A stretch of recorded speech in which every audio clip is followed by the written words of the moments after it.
안녕하십니까. 김군의 마음 TV 김원장입니다.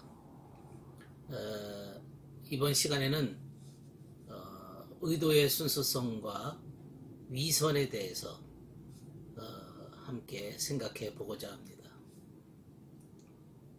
주님께서 이런 비유를 하셨습니다.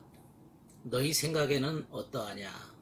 어떤 사람이 두 아들이 있는데 맏아들에게 가서는 오늘 포도원에 가서 일하라 하니까 대답하여 이르되 아버지 가겠나이다 하더니 가지 아니하고, 둘째 아들에게 가서는 또 그와 같이 말하니까 대답하여 이르되 실소이다 하였다가는 그 후에 뉘우치고 갔다. 그러시면서 둘 중에 누가 아버지의 뜻대로 하였느냐? 그러니까 이제 사람들이 둘째 아들입니다. 예수께서 그들에게 이르시되 내가 진실로 너희에게 이르노니 세리와 창녀들이 너희보다 먼저 하나님 나라에 들어가리라. 이런 말씀을 하셨습니다. 마태복음 21장 28절에서 32절의 구절입니다. 이 비유의 주제는 인간들의 위선 그리고 의도의 순수성에 대한 그런 말씀입니다. 주님께서 이 비유를 통해서 하시고자 하시는 말씀은 위선은 공개적인 죄보다 질적으로 더 나쁘다는 것을 말씀하신 겁니다. 위선이라고 하는 것은 악이 포장되어 있기 때문에 선이 보이지 않고 외적으로는 아름답게 보이지만 속은 이미 썩었다는 겁니다.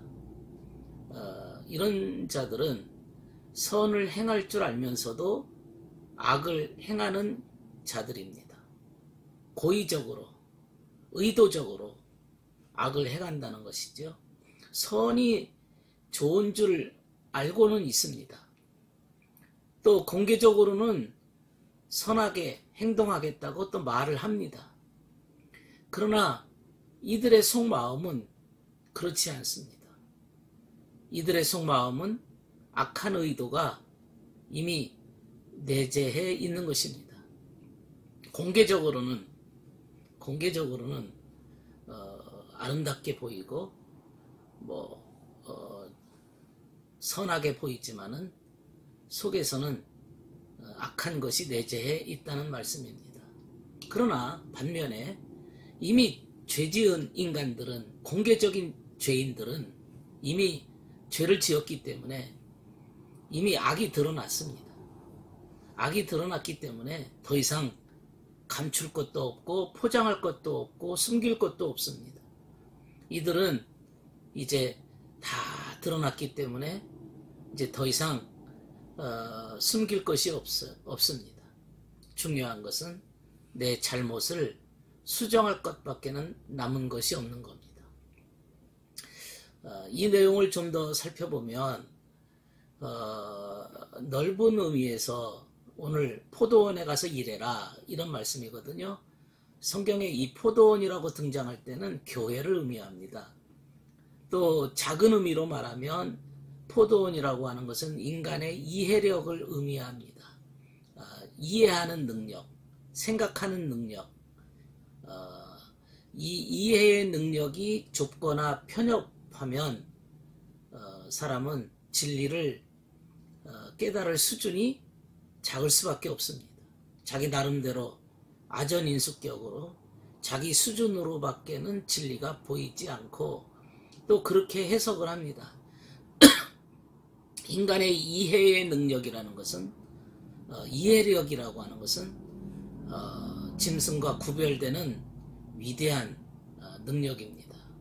짐승들은 그야말로 본능에 의해서 움직이지만 인간은 이해력을 가지고 깨달음을 얻어서 어떤 깨달음을 가지고 삶 속에서 실천합니다.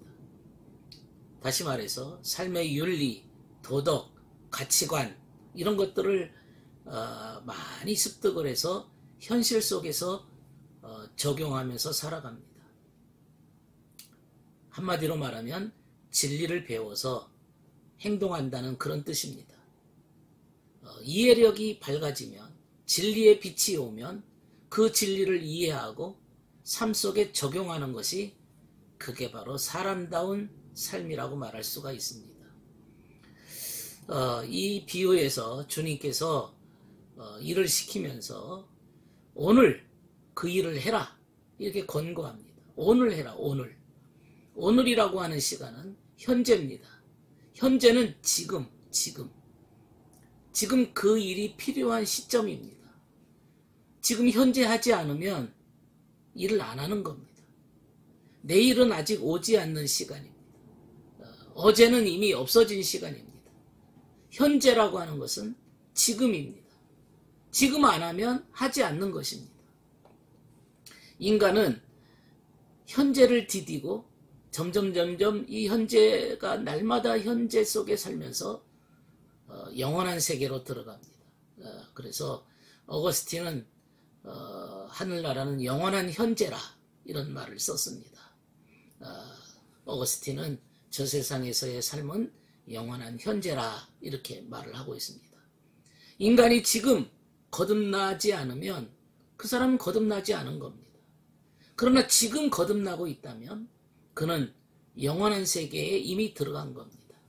현재가 영원까지 이어지고 영원한 현재는 오늘의 현재와도 같은 겁니다. 여기서 작은 아들은 무엇을 의미합니까? 작은 아들은 처음에는 실소이다 하더니 나중에는 뉘우치고 일하러 갔습니다. 이런 사람들은 이방인들입니다. 주님의 가르침을 처음에는 이해를 못했습니다. 그래서 싫습니다, 불순종했어요. 그러나 나중에 진리를 이해하게 되었을 때, 깨닫게 되었을 때 그들은 순종했습니다. 반면에 큰아들은 가겠습니다, 이렇게 말을 했어요. 말씀을 지키는 척 했습니다. 그러나 그것은 외식이었습니다. 가식적인 행동에 불과했습니다. 나중에 그는 가지 않았습니다. 작은 아들의 경우에는 처음에는 몰라서 안 갔지만 나중에 깨닫고 난 다음에 뉘우치고 갔다는 얘기는 의도의 순수성을 의미합니다. 비록 아는 것은 적어서 깨닫지 못했고, 하지만 순수한 의지를 갖고 있는 사람입니다. 그러나 큰아들은 아는 것은 많습니다. 그러나 지키려고 하는 의도는 없습니다. 진리에 대한 진정성은 없습니다. 작은 아들은 의도의 순수성이 있습니다. 그래서 이런 사람들은 지식만 있으면 얼마든지 실천할 의사가 있습니다. 순수하기 때문에, 의도의 순수성을 갖고 있기 때문에 진정성이 있고 진실함이 있고, 지금 당장은 몰라서 못했지만 알게 되어지면 순수한 의도를 가지고 실천하게 되는 거죠. 큰아들은 지식은 많아요. 그러나 순수 의도가 결핍되어 있습니다. 그래서 입으로는 고백했다는 말은 위선이라 이거죠. 오히려 이런 것들은 진리를 모독하는 것에 불과합니다. 그러나 차라리 말씀을 모르는 사람들은 진리를 모독할 수도 없습니다. 진리에 대한 이해력이 띄어지게 되어지면 이런 사람들은 회개가 가능하고 실천이 가능합니다. 종합적으로 다시 살펴보면 작은 아들은 옳고 그름을 처음에는 제대로 배우지 못해서 무지한 삶을 살아가는 인간들의 모습을 말하고, 큰아들은 진리를 알고 있고 내용은 알고 있지만은 의도가 약해서, 의도가 없어서 실천하지 않는 사람들을 표현합니다. 오늘날 이런 사람들을 보지 않습니까? 많이 안다고 해서 의지가 작동하는 것은 아니거든요. 그러나 몰라도 지금 당장은 못했는데 나중에 알고 난 다음부터는 이미 순수 의도가 작동을 하는 사람이 있습니다. 오늘날 이 세상은 이제 머리로 공부 잘하는 사람들이 판사도 되고 변호사도 되고 공부 잘하는 사람이 좋은 대학도 들어가서 좋은 회사에 취직도 합니다. 그러나 그렇게 머리 좋다고 해서 순수 의도가 있다는 것은 아닙니다. 오늘 이 말씀의 비유로 본다면 머리가 좋은 만큼 의도의 순수성이 있다는 것은 아니라는 사실입니다. 비록 아는 것은 부족하다 할지라도 의도의 순수성이 마음속에 내재해 있는 사람만이 그 사람이 앞으로 위대한 일도 할 수 있고 순수한 의도를 가지고 사명을 감당할 수 있는 사람이 될 수 있는 것이죠. 국회의원을 예를 들어 봅시다. 국회의원이 공부를 잘해서 좋은 대학을 나왔고 그래서 변호사도 되고 그래서 높은 관직에 있다가 국회의원에 나왔습니다. 그 사람이 순수한 의도를 갖고 있다고 말할 수가 없습니다. 그러면 오히려 그 머리를 가지고 나라를 망치게 됩니다. 그러나 공부를 잘한 사람은 아니고 배운 사람은 아니라 할지라도 나라를 위해서 자신의 몸을 던지고자 하는 사명감을 갖고 있는 사람은 더 큰 일을 할 수가 있는 것이지요. 오늘날 사람들은 공부 많이 하는 사람을 뽑습니다. 좀 더 많이 알면 지식이 있으면 더 잘할 거라고 생각합니다.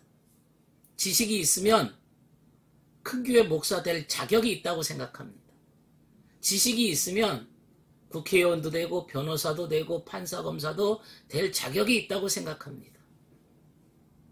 그것이 세상 사람들이 보는 기준이지만은 진정한 의미에서 의도의 순수성이 있는 사람만이 진정 그 일을 제대로 감당할 수 있다는 사실을 우리는 잊어버리면 안 됩니다. 여기 큰아들 작은아들 둘 다 포도원에 일하라고 부름을 받았습니다. 포도원에서 일하라고 부름을 받았다는 이야기는 실생활에서 네가 적용하라 이렇게 불렀다는 얘기입니다. 작은 아들은 처음에는 싫다고 하다가 결국 실천했고 큰아들은 말은 뻔지르르하게 했지만은 실천하지 않았습니다. 여기서 중요한 결론은 의도의 문제입니다. 의도가 잘못되면 결국에는 위선적인 삶을 살 수밖에 없다는 사실을 지금 주님께서 가르쳐주고 있는 것입니다. 의도가 잘못되면 항상 이 큰아들처럼 위선적이 될 수밖에 없다. 네. 오늘날 과연 정말 지식이 부족하고 믿음이 부족하고 무지한 상태에 놓였을 때 실천하지 못했지만 진리를 깨닫고 의미를 알게 되어서 의를 행하는 사람이 과연 누가 있을까요? 그리고 또한 고의적으로 알면서도 선을 행할 줄 알면서도 고의적으로 실천하지 않는 사람이 또 누가 있는지 우리는 살펴봐야 됩니다. 믿음이 있노라 하면서 망나니처럼 살아가는 사람도 있습니다. 믿음이 있노라 하면서도 별의별 짓을 다 하는 사람들이 있습니다. 그 사람들의 의도가 잘못되어 있는 겁니다. 이렇게 의도가 잘못된 사람들은 그냥 껍데기로만 인생을 사는 거지요. 여기 나오는 큰아들처럼 외식하는 자가 됩니다. 내용물이 없고 알맹이가 빠져버린 순수 의도가 빠져버린 피상적인 모습으로 인생을 사는 사람입니다. 이런 사람들은 결국에는 말라 비틀어져서 순수가 없어진 상태, 그야말로 그냥 볼품없는 인생이 됩니다. 그리고는 나중에 이런 사람들은 자신의 순수 의도를 생각하지 않고 하나님의 사랑을 의심하고 하나님이 나에게 축복을 안 해줬다고 의심하고 그렇게 살아갑니다. 자신이 메말라 있고 삭막해진 의도, 그거는 보지 않습니다. 오히려 하나님의 사랑이 내게는 없다고 투덜거립니다. 하나님이 정말 계신지 모르겠다고 투덜거립니다. 자신의 의도가 잘못이라는 생각은 하지 않습니다. 오늘 정말 알아서 문제가 아니라 알고 모르고의 문제가 아니라 의도가 순수하냐 순수하지 않느냐의 문제라는 사실을 오늘 주님께서도 너무나 간파하신 겁니다.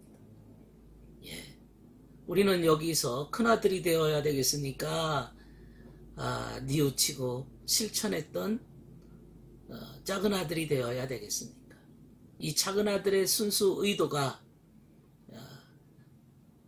있을 때만이 여기서 주님께서 그 말씀을 하시잖아요. 겉으로 몰라서 죄를 지었던 사람들, 그런 사람들, 창기들과 여기 나오는 구절들이 있습니다. 세리들은 나중에 믿었다 이거죠. 이제 깨달아서 믿었다 이거죠. 근데 너희들은 이것을 보고도 끝내 뉘우쳐 믿지 아니하였도다, 이렇게 말씀하시거든요. 그러면서 세리와 창녀들이 너희보다 먼저 하나님 나라에 들어가리라. 무서운 말씀입니다. 의도가 순수한 자들이 하나님 나라에 먼저 들어가리라, 이런 구절이죠. 세례 요한이 너희에게 와서 가르쳐줬지만 너희들은 믿지 아니하였다. 하지만 세리와 창녀들은 믿었다. 이제서 자신들의 잘못된 것을 반성하고 뉘우치고 내가 몰랐구나 알면 순수 의도가 발동해서 실천하게 되었던 이 세리와 창녀들이야말로 오히려 하나님 나라에 먼저 들어가리라. 오늘 이 시대에 정말 순수 의도가 있느냐, 지식이 있느냐, 여러분들은 무엇을 선택하시겠습니까? 오늘 외식과 의도의 순수성에 대해서 살펴보았습니다. 들어주셔서 감사합니다.